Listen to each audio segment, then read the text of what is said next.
Hello, everyone, and welcome to this Future Net Zero Insights interview. Today, I'll be talking with Rubina from British Gas. How are you, Rubina? Hi, Johnny. I'm doing great. How are you? Yeah, I'm very well. Still dealing with this working from home environment, but managing. It's likewise. And could you introduce yourself for some of our audience that might not know who you are and what you do? Of course. So, Rubina Singh, I lead the Ideation Delivery team at British Gas to basically develop the most promising ideas from across the business and rapidly take them to the market. And I've been at Centrica for 2 years now. And as you mentioned there, your role is all about new ideas and innovation. How important are new ideas and innovation in the transition to net zero? Well, I think new ideas and innovation will play an incredibly important role. So our energy system is transforming, and we're seeing a similar transformation happening in the automotive industry as well with the rise of electric vehicles. And what we're seeing is a convergence of these two sectors. So I think we need new ideas and innovative technologies to enable that widespread adoption of low carbon technologies. And some of the technologies that will help us realize net zero might not even exist yet. Some of those business models we need haven't yet been thought of. And I think these new ideas and business models are needed not just to enable the transformation, but it'll also help us to do so in a way that makes it easy, convenient, accessible, and affordable for our customers. Thank you. And you're the Ideation Delivery Lead. It's a very nice job title. So you're delivering those ideas. What do you and your team do to support decarbonisation and kind of make this happen? Because it's one thing for us to be talking about it and me as a reporter to be writing about it, but you're on the other end, aren't you? You've got to get it done. Yeah, so with the Ideation Delivery team at British Gas, it's a newly formed team. Our vision is to drive ideation to rapidly take new service and solutions to market, developing these new ideas alongside the customers at each step. So we know that the world is changing and customers are also becoming more environmentally conscious. And what we want to do is we're helping develop low carbon solutions, enabling our customers in lowering their carbon footprint while also addressing their needs. And what trends do you see coming up? It's kind of a difficult question, maybe, because obviously we've had the most turbulent year ever, where you haven't been able to predict anything. So looking at that, what trends do you see in 2021 in net zero specifically? That's good. So I think we're going to see three main trends, in my opinion. So firstly, I think we'll continue to see acceleration in the uptake of electric vehicles and rollout of EV charging infrastructure. We saw some really positive trends last year, actually, an increase in sales despite COVID last year. And I think this is only going to continue.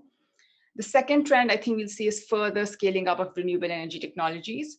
So with the UK's energy white paper that came out and the Prime Minister's 10-point plan, it's really great to see the UK accelerating its ambitions to 2030. I think this will need significant investment, but the recent sixth carbon budget by the CCC revealed a key insight that I think is quite important, that the billions in investment needed in renewables over the coming decade will be offset by fuel savings, resulting in significantly lower cost for realizing net zero. And third trend I think we'll be seeing is this increasing connectivity between electric vehicles, energy, heating, smart energy management, whether it's at residential or grid level.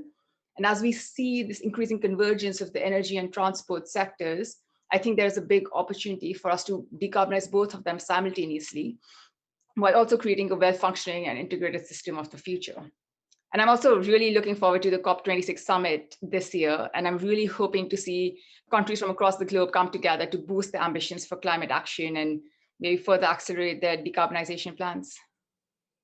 Yeah, I'm looking forward to that too. The COP26 climate summit, of course, it's happening in November. Are you of the train of thought where you think everything that's happened might have slowed progress towards tackling climate change and delivering net zero in the lead up to COP? Or do you think that this coronavirus situation might have made everyone aware of the importance of cutting their emissions and how they can do it, like not driving to work every day and so on? So I do think, well, just inevitably due to coronavirus, things have changed dramatically. So there have been some slowdown, there's been some delays, but overall, in terms of agenda, in terms of focusing on decarbonization, I actually think that we are continuing. I've seen a lot of very positive activity in the UK, a lot of organizations still going forward with it. And even customers realizing and becoming more environmentally conscious. So, what do you think the future decarbonised energy ecosystem and across the whole wider economy? What do you think that's going to look like? Mhm. So I think what we'll see is renewables and low carbon technologies playing a key role in both central generation as well as decentralized generation. I think the future decarbonized system will also be increasingly comprised of distributed energy systems. We'll also see significantly lower carbon footprint and higher efficiency in homes enabled by intelligent energy management across heating, lighting, smart devices, and an increase in more self-sufficient homes in general with the uptake of solar, storage, electric vehicles. And then finally, to reiterate my earlier point, I think we'll see integration of the different systems such as energy, heating, electric vehicles coming together, demand side response, and smart management to create a seamlessly functioning ecosystem, which would ultimately be realized through the different players collaborating and working together. So, Rubina, you're a board member of Powerful Women. Could you tell us a little about that? Absolutely. So Powerful Women is basically a UK-based organization seeking to advance the professional growth and leadership development of women across the UK energy sectors.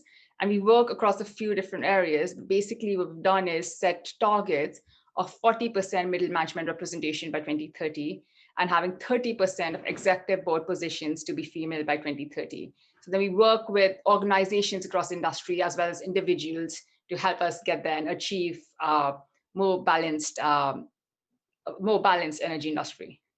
Yeah, because I can see why that's necessary. Because in my experience of the sector, a lot of the people kind of in top positions are white men more often than not. So I think it is important to bring diversity to the industry, which is heartening to see that happening more and more as time goes by. But how important do you think diversity will be in achieving like a fair and just and equitable across society net zero? How important is diversity for that? So I think diversity has a really important role to play to enable us in tackling net zero. More diverse views bring new ways of tackling problems, improve business decision making, especially in more complex situations where a variety of opinion is helpful. And greater diversity also helps businesses be more innovative as the energy industry goes through this unprecedented change, not only with the energy transformation, but also with COVID-19. I think greater creativity enabled by variety of opinion will help. And taking these benefits into account, studies suggest that organizations with more gender and ethnic diversity in their leadership were 21% and 33% respectively more likely to outperform the average. And with the energy transformation, convergence of industries, there'll be new roles are emerging, new skills that will be needed, and having a diverse workforce is required. And I think it's also really important to in enabling the young energy professionals of today and of tomorrow, as they will play a crucial role in leading this change and seeing the energy transformation to fruition. And the marginalized minorities in many cases can be the worst affected by issues such as pollution and low air quality and climate change, can't they? No, absolutely. And I think there have been lots of reports over the past year that have shown this to be the case. So diverse groups have been more affected. Gender has played a role as well in terms of COVID, in terms of the impact. So there is a reason we should be focusing on more diversity. And of course, there is a very strong business case, but ultimately we don't really need a business case to just involve everyone.